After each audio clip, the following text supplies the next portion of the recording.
Hello! Several years ago, I made a video about the Tapestry Weft interlock join that I called the James Koehler interlock because it was taught to me by my teacher at the time, James Koehler. He used this interlock extensively in his tapestries, and I'll show you some examples of that later in the video. My video skills have increased dramatically in the last few years, and I thought it was high time to revisit that video. You can still see the original one on YouTube and see all my fumbling with a brand new video camera. And I think you'll appreciate that this video is a little easier to follow. I most often use this join to make long straight verticals, often at the edge of a piece for some kind of a framing device. It's a little bit fussy to set up, but once you get it going, you can have a marvelously flat join with this technique. Also, here's a little tip. I frequently do the interlock every other sequence instead of every sequence. We're going to look at the set-in here for the James Koehler join. Now, I do have to say that I just started calling it that because I learned it from him and he was my teacher, but he did not invent this join, and I'm sure it has many other names. This is basically a weft interlock join that happens between two warps and is set up in a specific way to try to create a really straight join. So the first thing you have to know about this join is that all of the wefts need to go in the same direction, or the wefts that are on either side of the join need to go in the same direction. I could have something else happening here in the middle as long as the wefts here and here are going the same direction. So my edge and this next one, and then on this side, this one and this one need to be going in the same direction. So I set this up like this because I most often use this join to make a frame around my tapestries. And it's a quicker thing than sewing slits. So the trickiest thing about this join is the set-in. To start with, just set it in so that the butterflies that are forming the join are going in the same direction. Change your shed. When you come back on the first sequence, we are not going to interlock. This interlock happens only in one direction. I'm going to interlock every time I'm going this way. You could certainly reverse it and do it every time you're going back, but pick one or the other. So coming back, you've done one pick this way, and coming back in the other direction is where you have to make a critical decision. Which of these two butterflies is going to cover this up warp so that we get the join happening between two of the warps and pulling against a raised warp? The trick here, if I'm going this direction, is that this butterfly has to wrap this raised warp. And I'm going to show you why right now. When I come back, this is where I'm going to interlock. This light color is covering a down warp. This warp is up and will be covered by this dark warp. The light color crosses over the dark, and the dark warp goes under this raised warp and comes this way. This is what we want set up so that I can tug this right up against that raised warp, which is what is going to help me get this join nice and even. I change the shed and come back. The rest of making this join is right here. You're going to pinch with your thumb and finger this interlock and make sure you don't have extra weft. So I'm tugging with this one as I put it back in to the shed, and then I even push it down a little bit so that that join turns on its side and gets nice and flat. Let me show you that closer on this side. Here's our set-in. So this is what it looked like when we went over this way. The tail and the butterfly coming out between these two warps. When I change the shed and I'm coming back, I bring this butterfly just over. See how this warp came under that one that's down? Bring this butterfly to the raised warp to the left. This dark one is going to wrap this way around that raised warp. Now we're going to interlock coming back. So go back to where this returned before. So our join is going to be between these two wefts. This dark one crosses over the light one, and then this one comes back. There's our interlock right there, and we're pulling against an up warp. That's the distinction in this join, that you want this warp to be up because it helps you stack the join right up along there.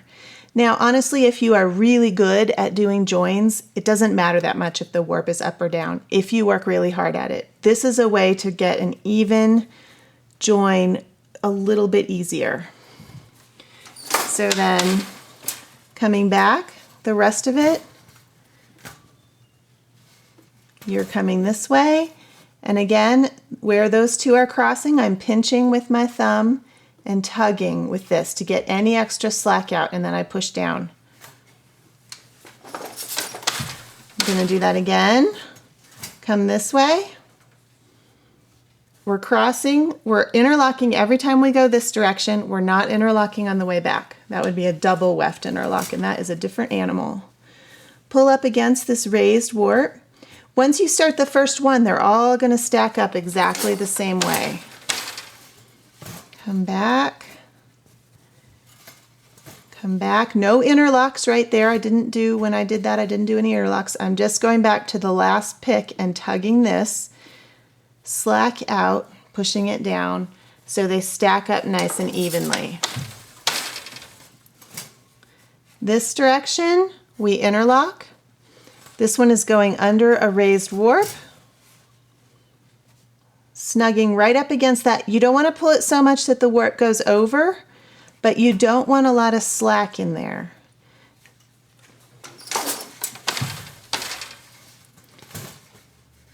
Come back. No interlock here, just coming straight back, pinch with my thumb, tug that. You see how those three are lined up really nice and evenly? That's what we're looking for. I'm going to show you the whole thing once again. Here's the set in. There's a tail here, and this butterfly is going this way. There's a tail here. This butterfly is also going this way. There's a tail here. This butterfly is also going this way, all in the same direction. Everything on both sides of each of the joins I'm doing are going in the same direction. Coming back. When you shift your shed, you'll see there's a popped up warp between the two colors. One of these two colors has to wrap this up warp. I am going to be interlocking in this direction. So right now, I want the light color to wrap the raised warp, because when I come back to interlock, I want the other warp to be raised to pull the interlock against.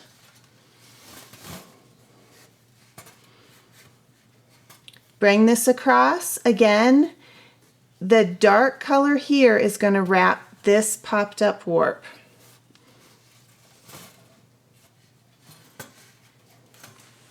Shift the shed. Now, when you come back, this is where your first interlock is. Come this way. You'll see that this is the one I want the interlock between these two.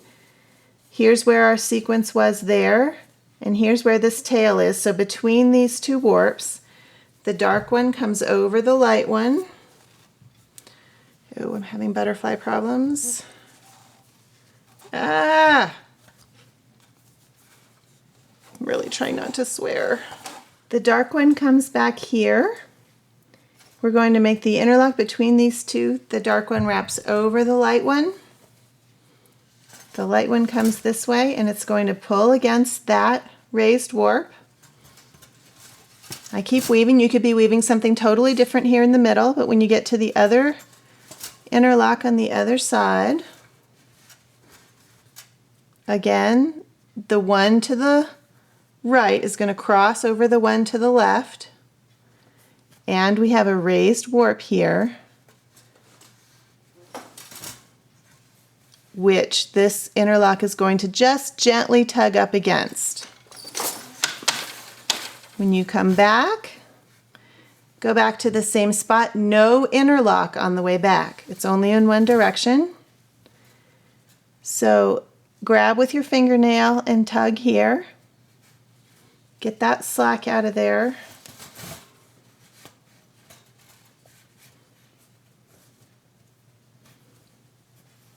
No interlock, just coming back and snugging this up on the way back.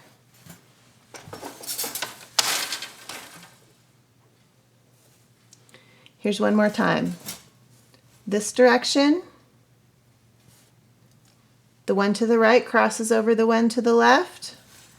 We're pulling against this raised warp gently.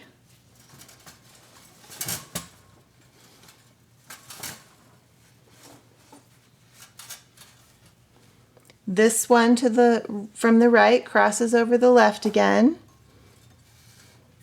pulling against this raised warp gently for the interlock. Coming back, no crossing, no interlock, and snug up that join there.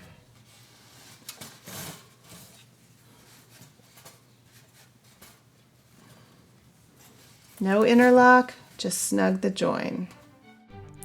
Here are a couple photographs of the join woven by James Koehler himself. This is Harmonic Oscillations 40. You can see that he did the weft interlock every other sequence here. The interlocks were done along the framing part of the piece, so the dark blue and the center design, and they were also used for the lighter colored square you see in the center of the tapestry. Here are 4 pieces called Ceremonial Masks by James Koehler. These are on display in the New Mexico State Archive in Santa Fe. They're really hard to photograph because they're, of course, behind plexiglass and they're in an atrium with many windows and different lights. But you get some idea of what they look like here. And here's another example of how he did all the joins in these pieces. They are all done with the James Koehler interlock join, and they are done every other sequence. So the interlocks are happening once, and then there's a full sequence with no interlock, and then another sequence with an interlock again.